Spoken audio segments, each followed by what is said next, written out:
Welcome back, friends. Today we're in the garden and we're planting some peas today. We have a few different kinds and most of them are going to be a sugar snap pea sort of pea because I really don't like to work at peas very much. You know, I like to just harvest them, freeze them, and be done with them. I don't want to shell them. I mean, I've got a lot of beans that I'm doing that with. So the peas, I do have one variety, all right, that I'm going to plant that's just a regular shelling type of a pea, but the rest of them are all the sugar snap pea type varieties. Now, when you plant peas, you should do them early in the season, early spring, and I'm located in the Northeast, so I'm in zone 5A, and we are right now in the beginning of May, so it's early still for us, where you guys, I don't know, in the South, you're probably harvesting a bunch of peas and who knows what else, but we're just getting started here in the Northeast. It's supposed to rain in the next few days. We're expecting an inch of rain. So it's always good to plant out some seeds and plants just before it rains. And this way you don't have to do any of that watering, right? So as you can see, I'm on the inside of this cattle panel. I'm going to plant this snowbird pea. All of the peas in this area, they're going to get sun anyway because the sun is going to be direct overhead and it's not going to be an issue. I've planted this way in the past. Let's get to it.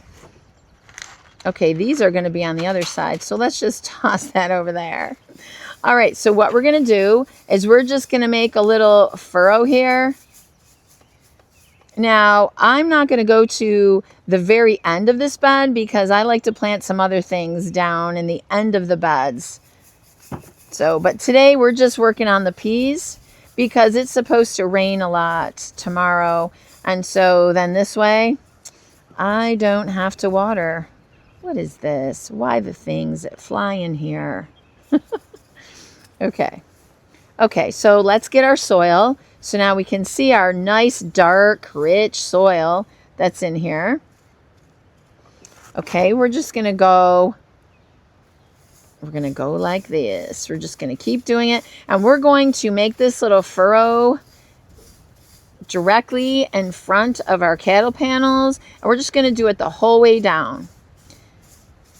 All right, let's get this little rice hulls out of the way. So you can see they weren't, okay, now it looks super deep here, but there's probably a ½ an inch, maybe an inch. It depends on where you're looking.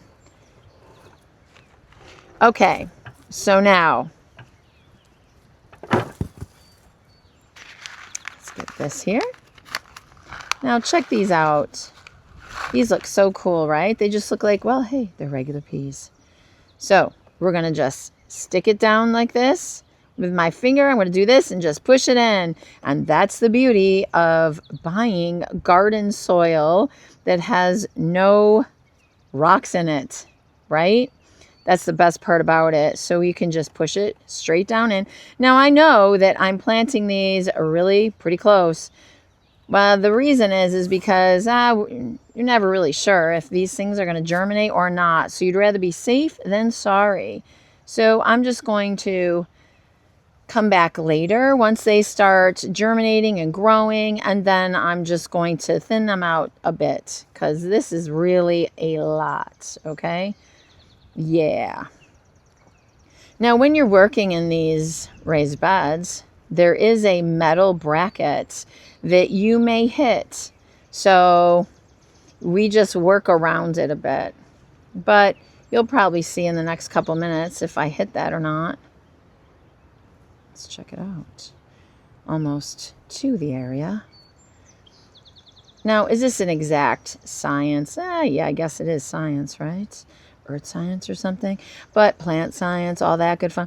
But I'm not measuring this. I'm just guessing. I'm just eyeballing it. And you can too. You can too. What's the worst that's going to happen? Are they all not going to germinate? No, they are going to germinate. No worries. They will. You'll see. Okay, so now all I'm going to do is I'm going to go like this and just cover them up. They're already down there pretty deep. Next, what I'm going to do is I'm going to put this stuff back on top, and you know what? These peas are just going to grow right through it. You're going to go right through it. All right, let's do this.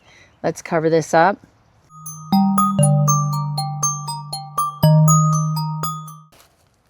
Let's talk labels and labeling plants in the garden.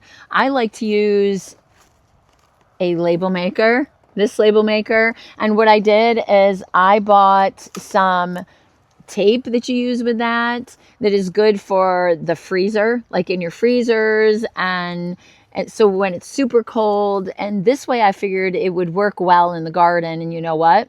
I had some of my labels, my little signs that went through the winter still out in my garden, and they weren't messed up at all. You could still read them. It is the best thing ever. This is one of the best things that I've ever used for labeling in my gardens, because if you guys are out there and you're writing it down on your different, like say a sign thingy like this, you write it on there and you use all those special pens, like there's a special pen for the garden, okay? You write on there and that thing, it disappears anyway. I mean, it may last longer than a regular pen or a Sharpie or something like that, but in the end, it's still going to disappear on you. I know, because I've done this before.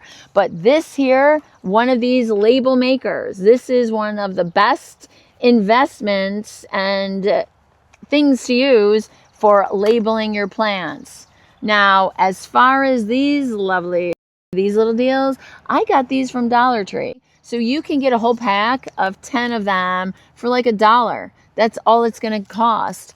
And then you can just use your label maker and then put your signage right in, and it will last a whole season. You can even save them until the next season. Now, let me see. I have some here with me. Like this one here. Look at that. See that? That was from last year. I mean, it doesn't even look like it was used at all. It went through all the rain and everything. I'm telling you now, this is the best thing. A label maker for your garden. It's not for your garden, but you can use it in your garden. It is the best thing for labeling. Trust me. Hey friends, thanks for spending some time today with me while I planned out the garden and made some fancy signage. So all we need to wait for now is for some time to go by, and then we'll see all those plants coming out of the ground, and soon we'll be eating some peas. So until next time.